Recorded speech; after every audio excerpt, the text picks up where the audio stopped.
এ বন্ধু, কি বন্ধু মন খারাপ করে বসে আছিস? কি হইছে? আরে দোস্ত কইস না, সন্ধ্যার সময় হ্যাঁ যাচ্ছিলাম একটা লাঠি কিনতে। হ্যাঁ। যাওয়ার পথে দেখি এক মুরব্বী কাকা লাল শাক বিক্রি করতেছে। ওই 10 টাকা দিয়া এক হাঁড়ি লাল শাক কিনছিলাম। আচ্ছা এখন আমি বিড়ি কিনমুগি দিয়া গেলাম আলির দোকানে। অনেক জায়গায় কইলাম, আলি আমার কাছে তো টাকা নাই, একটা লাঠি দিবি বাকি।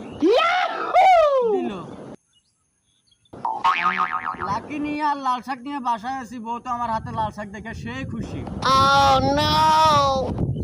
রানলো, রান্নার পরে স্বামী স্ত্রী দুজনে খাইলাম। সকালবেলা ঘুমের তো উঠে টয়লেটে গেলাম।